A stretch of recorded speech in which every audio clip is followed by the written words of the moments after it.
Mr. Chair, I would like to move that in order to clear up things, to clarify matters, we should invite the chairman of the Committee on Appropriations in last Congress, in the 19th Congress, Congressman Saldico and former Senator Grace po. Na hindi nila kaya i-dispute yung sinabi ko na 2025 budget is the most correct budget ever passed in the history of Congress. So I second that motion, Mr. Chairman. Mr. Chairman, I am objecting on the motion. I am objecting on the motion. Reaction TV Base, nagbabalik reaction. Napakaganda po ng pag-uusapan natin yung mga reaction ha. Saldico, tinatago niya Abante. Ako, Abante, labas mo si Saldico. Bakit takot kayong iharap si Saldico dyan mga kareaksyon? Yan po ang pag-uusapan natin mga kareaksyon. Kung paano iwas na iwas po itong moro-moro di umano, sabi po ni Mayor Magalong na moro-morong investigasyon ng TRICOM na nandiyan na naman si Abante Dila na walang hiya. Mga kareaksyon, natalo si Abante pero nakaupo sa Kongreso. Ang Duterte Youth ay nanalo pero wala sa Kongreso. Anyway mga kareaksyon, eto na po mga kareaksyon, simulan na po natin. Pero kung hindi ka pa nakakapag-subscribe sa ating channel, ay wag mong pababayaang hindi ka nakasubscribe. Papalapit na ang 2028. Kailangan nating magkaisa para dalhin si Sara Duterte dyan sa Malacanang. At ang pag-subscribe mo sa channel na ito ay isang simbolo lamang na nakikipag-isa ka sa mga gustong mamuno si Sara Duterte bilang presidente ng ating bayan. Kaya mga kareaksyon at magiging kareaksyon pa lang, subscribe ka na. Ito na po mga kareaksyon. Abante, bakit mo tinatago si Saldico? Nako mga kareaksyon, yan na po. Ito, simulan na po natin dito ha. Huwag na po natin patagalin mga kareaksyon. Baka tumagal pa at magtagal at maging tagal-tagal. Meron po tayong manghuhula. Yan po si Boy Yuko. Kapag meron po tayong hahanapin at ipahahanap, ito po mga kareaksyon, ayan, ito, yan. Lagi po akong nagkakaroon ng tinatawag nating katanungan, ay lagi po ako sumasangguni kay Boy Yuko. Magaling pong manghula yan mga kareaksyon. Sasabihin po niya sa'yo, ano daw. Anyway, ito na po mga kareaksyon. Boy Hula, tumabi ka muna. Sa Gedli, si Ormen nakipagkasundo na kay Chihuahua. Ito po mga kareaksyon. Simulan na po natin dito mga kareaksyon.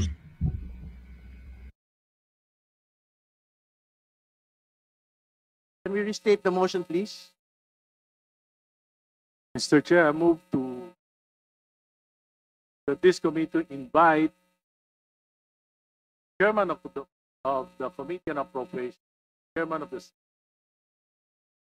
last Congress, the 19th Congress, para malaman po natin kung paano, ano yung talagang storya, bakit nadagdagan na may 100 bilyon at saan nila kinuha yung mga programa na yon na idinagdag sa pantalang sinasabi po Secretary Bonoan na hindi naman po sila yung nagbigay ng mga programa na ito. Alam niyo po, especially on flood control projects, kung malalaking proyekto ito, dapat po mayroong environmental compliance certificate. So, mahalaga na malaman natin saan galing. So, ang nakakaalam lang po yun dito, former Senator po at si Congressman Saldico, sapagkat yung mismong pagpoproseso ng mga insertions na ito ay nanggaling sa mga tanggapan. And I'm sure yung mga opisina nila, yung staff nila, sila nakakaalam dahil sila yung nagproseso itong mga insertions. Mr. Chairman, I seconded I would like motion to I would like to second. Yes or not? May I? I would like to second the motion. I would like to explain why. You know, last August 4, I delivered a privileged speech questioning the mangled beyond recognition 2025 budget, and I was very specific on the automatic appropriations. Almost ang daming ginalaw.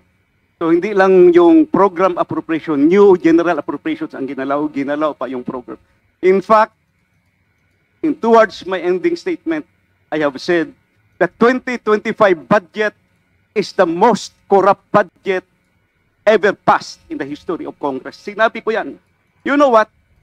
Nung araw sa time namin, pag may nag-mention sa previous budget, yung former chairman, tatayo kagad yan sa plenary. Magsasalita, question of privilege, individual and collective privilege, i-explain kung anong nangyari.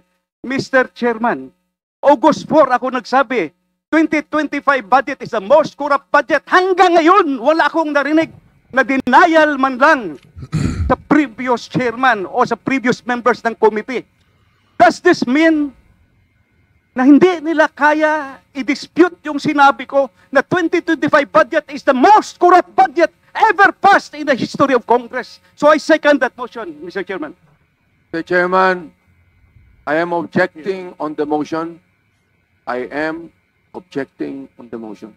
Chairman, I would like to know the reason why, because I would like to find out if we're going to invite them here, are they resource speakers or they are members of the House of Representatives?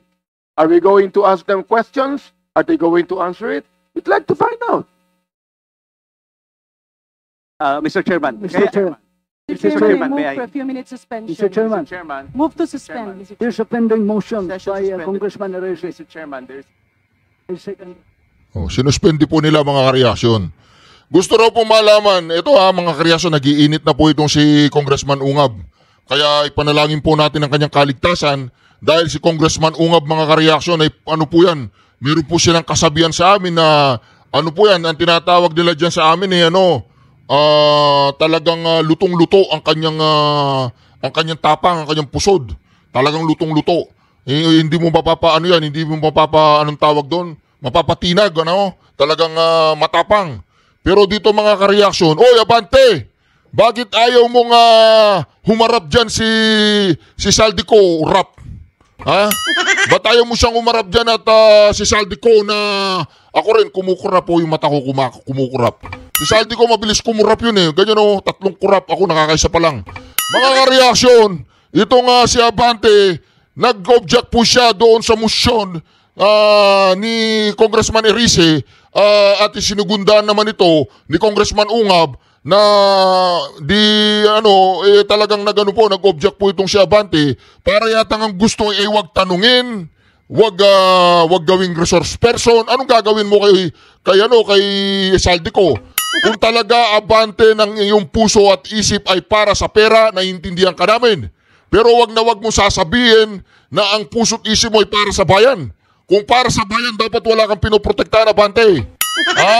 Kaya yung mga miyembro ni Abante, balita ko, nagkakalasan na dun sa kanyang itinayong relihiyon mga reaksyon. Hindi lahat ng pastor katulad ni Abante, bakit ka mag-o-object sa napakagandang motion ni Congressman Arrece na nagsasabing, kailangan nating matanong si Congressman Saldico at si Senador Grace po dahil sila ang chairperson ng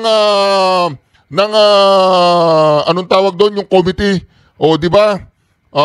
Yung nagsamang BICAM, sila po ang chairperson ng BICAM sa lower house at doon sa upper house.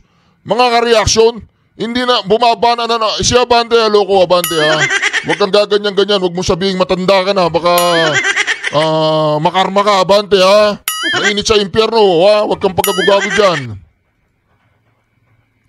Ayan po mga kareaksyon nagkaroon po dyan ng tinatawag nating recess. Ito po yung kasunod niyan Ito yung kasunod. Yan. Isn't it? I'm sorry, Mr. Chair. I have to. Isn't it? At kung ano yung mga naipasok. Kaya po, pabor sana ako dun sa motion ni Congressman Arrece. So, si Congressman Chanco, mga kareaksyon, pabor po siya doon sa motion ni Congressman Arrece na ipatawag itong si Saldico at si Grace po. Kapag hindi po dumating dyan si Saldico at si Grace po, ay isang malaking moro-moro talaga yan. Imbitahan talaga ang dating former. Pasintabi po doon sa mga kapatid nating moro Ang salitang moro-moro hindi po tumutukoy sa inyo o sa mga kareaksyon natin mga Muslim. Mataas po ang ating respeto sa ating mga ang moro-moro, alam naman natin ni salitang kanto yan na hindi naman sumisimbolize sa mga Muslim. Yan ay sumisimbolize parang sarswela naman. Sarswela sa salitang Kristiyano. May tinatawag silang sarswela at may tinatawag silang moro-moro. Pasintabi po sa mga kapatid nating mga Muslim dyan, hindi po tinutukoy doon yung moro-moro. Ang ibig sabihin ay patungkol sa mga moro. Yun po ay isang salita lamang na nagsasabi na parang pagkukunwari lang, katulad ng sarswela at moro-moro ay wala pong pagkakaibigan. Salitang matanda po yan na ating minana sa ating mga ninuno. Man ng Committee on Appropriations, si Congressman Saldico, dahil kahit dun sa small committee, wala pong naibigay na report. No? And for the record, under Congressman Saldico as proponent, ang insertion sa BICAM is 13,803,693,000. No? Under Ako Bicol, it's 2,295,000,000. And under BHW party list, it's 2,064,000,000 pesos. Ang point ko lang po dito, Mr. Chairman, is mas malaki pa po ito sa mga, even yung 2 billion, mas malaki po ito sa NEP ng ibang mga lugar. So bakit kailangan dumaan sa party list ang mga proyekto para sa distrito? Bakit hindi po pinababa sa distrito directly? At ang makakasagot lang po yan is si Congressman Saldico. Okay, next. Anyway, pangalawa po, nakita ko po yung listahan ng invited resource persons. Hindi po ba natin inimbitahan si Mayor Benji Magalong?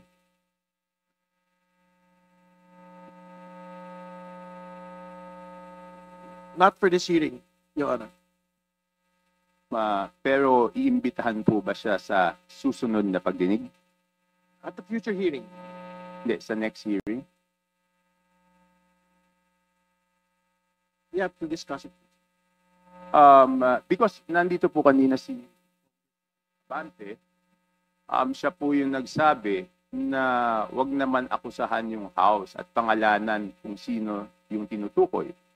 At pumayag naman po si Mayor Magalong na tukuyin pag siya ay inimbitahan ng House kung sino yung tinutukoy niya na pinakamalaki ang nakukuha na 20%. So ang tanong ko po, bakit pa po hindi imbitahan kaagad ng committee para malaman na po natin kung sino yung tinutukoy niya, Mr. Chair? I think we have a commitment that we will invite him. But the commitment is not on the next hearing. Kasi marami po tayong pag-usapan. In fact, gusto natin isa-isahin yung mga SIMS construction, hindi yung nagpakita. St. Timothy, hindi yung nagpakita. Ito yung alam ng mga tao na gustong malaman yung katotohanan. So, ibig sabihin, we are united with Mayor Magalong on his commitment for... Hindi, patawag nyo! Ba't takot kayo? Ipatawag nyo si Magalong. Tingnan natin kasi hindi pwede si Magalong sa Senado, nandun si Marcoleta eh. Diyan na lang, sige. Pagbigyan na natin si Magalong sa Kongreso. Ipatawag nyo si Magalong para magkaalaman na kung talagang mayroong laman na sinasabi niya. Ako gusto ko na po talaga marinig yung matagal ng nasa ikabuturan ng kanyang dibdib ni Magalong na magsalita siya, sabihin niya si Saldico, ang promotor, tsaka si Tambaluslos. Kapag hindi yun ang sinabi ni Magalong, ay kasama rin siya sa tinatawag na sarswela. Against corruption, for him to name the 67 lawmakers, no question. But he will be required in this committee to do it under oath. State 67 lawmakers who are contractors first. Second, lawmakers who are allegedly receiving 30 to 40% kickback. That will come in due time. That is the commitment. Ikaw naman, Ridon? Hoy, Ridon! Gagagugago ka yata! Wala, hindi mo alam na may corruption dyan sa Kongreso, Ridon? Kaya ka tinanggal ng Pangulong Duterte doon sa isang posisyon mo ng Pangulong Duterte, pasyal ka ng pasyal sa iba-ibang bansa, di umano. Oo, di ba? Pasyal ka ng pasyal, di umano sa iba-ibang bansa, ginagastos mo yung pera tao bayan, anong napala mo? Pinatalsik ka niya, di ba? O ngayon, nagalit ka sa mga Duterte ngayon.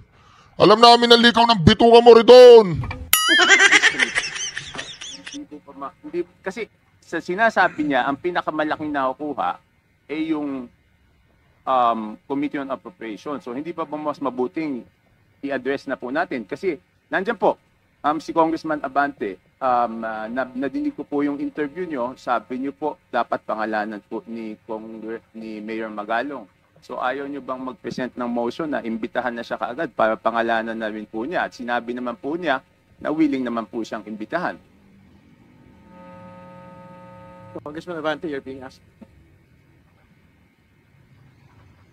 Should I make the motion now? Better, Mr. Chair, to show na talagang seryoso tayong imbitahan siya. Palagay ko, I just have one. Mr. Chair, Before speaking, I have one question lang po to Congressman Chanco. Is this part of your interpellation or what is this? Okay. All right. It's part of my 5 minutes, Mr. Okay Chair. po. All right. And after this, I will have no further questions because this will be my basis of seeing if talagang may pupuntahan tong committee na to o wala. Kung ayaw natin imbitahan si Mayor Magalong sa agarang panahon, magkakaproblema tayo sa credibility niyan. But I think we have to state for the record as well that in many public forums, Mayor Magalong has labeled the committee as merely a Moro-Moro committee. So I think the public should look at that as well. Yes, Mr. Chair, pero sinabi niya, kahit tinawag niyang Moro-Moro, sinabi naman niya na willing siya magpumarap, di ba? Eh di tingnan natin kung haharap siya pag inimbitahan natin. I think... Mr. Chair, point of order. Yes, please. I think we should be sensitive regarding the word moro-moro.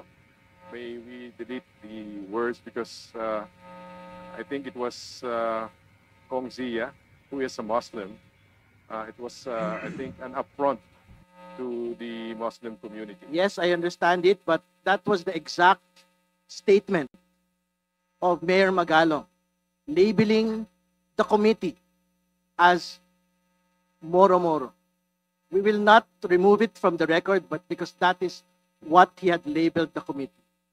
Mr. Chair, just coming it from the members of the committee and saying that it is moro-moro, I think it's quite personal on the part of the members of the committee.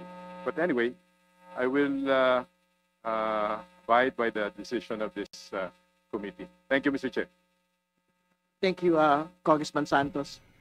Again, would you want to respond to Mr. Chair, Congressman Chanco, please? there's no problem in making a motion, but as you made a promise to me, Mr. Chair, that one day Mayor Magalong will be invited, why don't we just finish the hearing right now? We still have a lot of contractors that are waiting to be investigated, to be interpolated. So why don't we wait? Why don't we finish this first before anything else? Bakit natin ginugulo itong hearing na ito samantalang marami? Hindi natin ginugulo. Ba't takot na takot kayong tawagin yung mga katulad ni Magalong? Ba't takot na takot kayong ipatawag si Saldico? Ba't takot na takot kayong ipatawag si Grace po? Anong ginugulo? Oy, Abante, hindi ginugulo. Mayroon kayong pinagtatakpan, mayroon kayong tinatago dyan. Ilabas ninyo yung hinihingi ng mga taong bayan. Si Saldico, si Grace po. Idalhin si Magalong dyan, kaladkarin nyo dyan. Pagsalitain nyo kung talagang anong tinatago ni Magalong. Ako, interesado rin ako dito kay Magalong eh. Hindi pa talaga ako napapabilib ni Magalong eh. Kahit alam ko, dilawan yan eh. Pero mga ka-reaksyon, hindi naman masama na nakalad ka rin dyan si Magalong o kaya yung tinatawag natin si Grace po at si Saldico na sila ang chairperson ng Blue Ribbon ng bicameral committee nung nakarang bicam.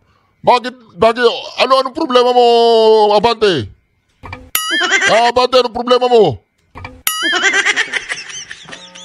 Okay, Mr. Chairman, kanina po pinag-uusapan yung insertion, tinanong po kung ano yung mga natanggal sa 2025 budget at kung ano yung mga naipasok. Kaya po, pabor sana ako dun sa motion ni Congressman Erice na imbitahan talaga ang dating former chairman ng Committee on Appropriations, si Congressman Saldico, dahil kahit dun sa small committee, wala pong naibigay na report. No? And for the record, under Congressman Saldico as proponent, ang insertion sa BICAM is 13,803,693,000. No? Under Apo Bicol, it's 2,295,000,000. And under BHW party list, it's 2,064,000,000 pesos. Ang point ko lang po dito, Mr. Chairman, is mas malaki pa po ito sa mga, even yung 2 billion, mas malaki po ito sa NEP ng ibang mga lugar. So bakit kailangan dumaan sa party list ang mga proyekto para sa distrito? Bakit hindi po pinababa sa distrito directly? At ang makakasagot lang po yan is si Congressman Saldi po. Pakinggan po ninyo ito mga kareaksyon ha. Pakinggan ninyo ito. Walang ya. Dinaan po sa mga tinatawag nating party list. Party list ang pera. Billion-billion po. Pakinggan po natin. Billion-billion. Okay. Next. Anyway, pangalawa po. Nakita ko po yung listahan ng invited resource persons. Hindi po ba natin inimbitahan si Mayor Benji Magalong?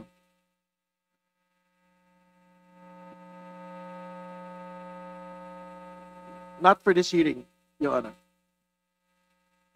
Pero iimbitahan po ba siya sa susunod na pagdinig? At the future hearing. Hindi, sa next hearing? We have to discuss it. Because nandito po kanina si Bante, siya po yung nagsabi na wag naman akusahan yung House at pangalanan kung sino yung tinutukoy. At pumayag naman po si Mayor Magalong na tukuyin pag siya ay inimbitahan ng House kung sino yung tinutukoy niya na pinakamalaki ang nakukuha na 20%. So ang tanong ko po, bakit pa po hindi imbitahan kaagad ng committee para malaman na po natin kung sino yung tinutukoy niya, Mr. Chair? I think we have a commitment that we will invite him.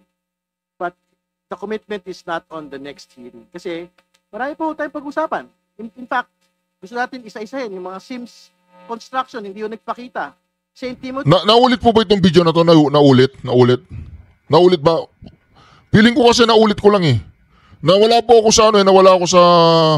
Naki-read away ako eh. Sige, tuloy lang po natin, tuloy natin tapos mag-react po tayo mamaya. Kung naulit man po, pasensya na, pero tutuloy po natin itong video na ito, mga reaction. Hindi yung nagpakita. Ito yung alam ng mga tao na gusto malaman yung katotohanan.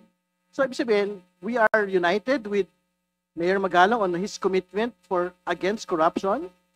For him to name the 67 lawmakers, no question. But he will be required in this committee to do it on their own. State 67 lawmakers who are contractors first.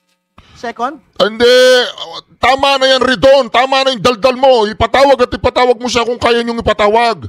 Ang dami mo pang daldal dyan tinatakot mo si Magalong, kailangan mo bigyan ng 67 na ganyan, kailangan ganire. Hindi, patawag mo. Tapos mag-usap-usap kayo dyan. Pag hindi niya nasabi yung 67, sabihin mo kailangan niya sabihin sa susunod. Huwag ka na maraming daldal Ridon. Kung ayaw niyong kung gusto niyo talagang malaman ng taong bayan na ang inyong ginagawang investigasyon dyan at hindi pagsasayang lamang ng pera ng taong bayan, yung TRICOM ninyo yan. Ano yun nyo? Tawagin nyo. Hindi ba pwede? Bakit kayo nag-o-object kayo? Bakit nag-object siya si Tandang Dila? Tawagin ninyo. Huwag kayong matakot. Ano na naman yung sarswelang ginagawa ninyo dyan sa Kongreso?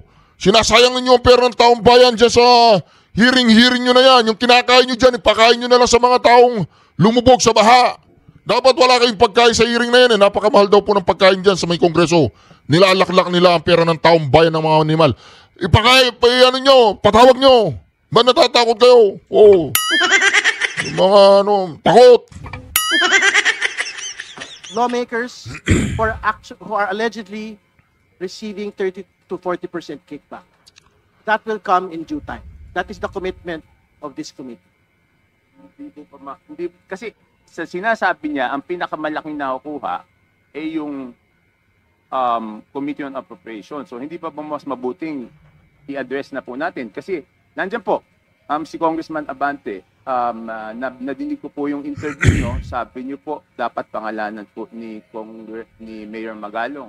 So ayaw nyo bang mag-present ng motion na imbitahan na siya kaagad para pangalanan na rin po niya? At sinabi naman po niya na willing naman po siyang imbitahan. O di ba? Ang mahirap po kasi mga reaksyon, pa-object itong si Abante, pag ganire sila mga ayaw naman nilang... Congressman Abante, you're being asked.